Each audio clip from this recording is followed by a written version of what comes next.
A friend of mine asked me once, how do I have an action bias? What makes an action bias? And I think that he is too smart for his own good, and that's exactly why he does not have the right strategy. If you base everything on proof and evidence, then everything becomes super, super easy.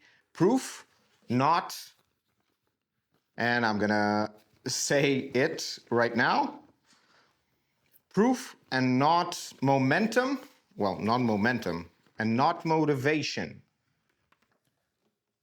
This is bad, that's why I'm gonna put a red on it, and this is good. Action is good, motivation is bad. Why? Because motivation can go away. Proof, very hard to take away from someone. Now, another thing that is very, very important, and this leads to strategy. I don't have a green one, so I'm gonna put here principles. The principles. You might think that these are very complicated things. They are not. You have to make them super simple and easy to remember. You have, in order to have action, you need proof and you need momentum.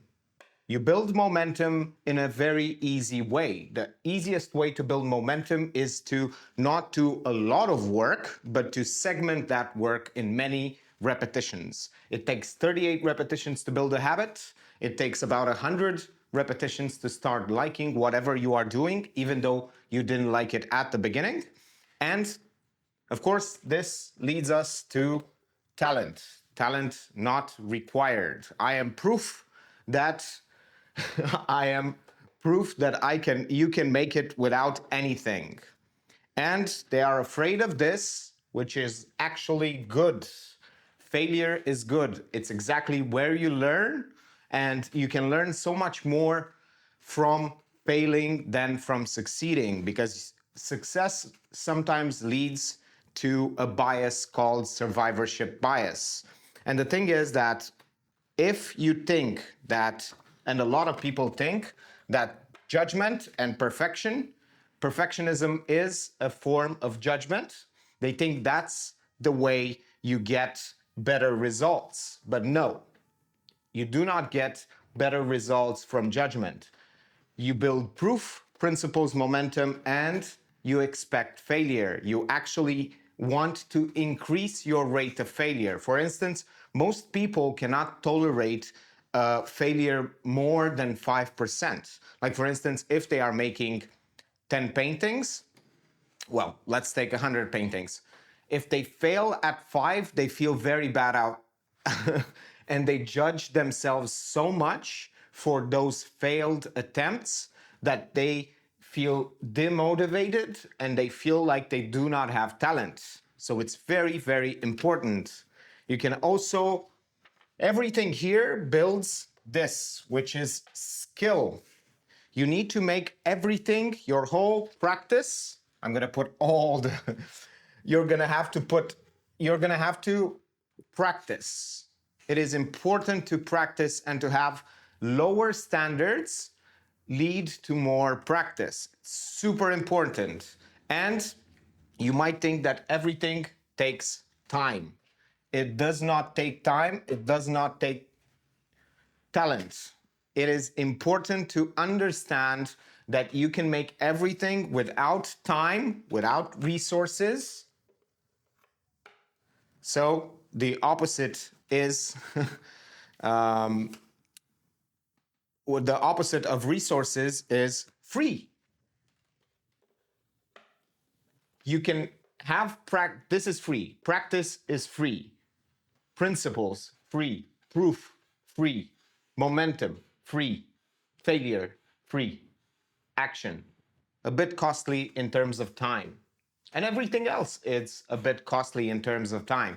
But time passes anyway. So if you don't understand and you don't have the clarity, don't have the clarity of the fact that everything takes time, and you should have expectations for how how much you will fail at the beginning, especially. Like, the rate of failure is higher at the beginning, and it feels like you are pushing against an immovable object until it gets a bit of momentum so you can start to really understand the principles.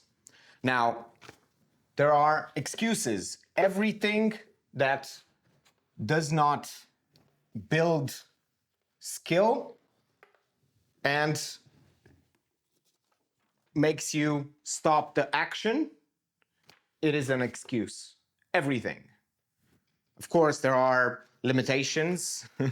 You have a lot of limitations in terms of, I don't know, time, resources. All of these are, of course, real limitations and real excuses. But just because something is real does not matter. It does not have to dictate what you are doing.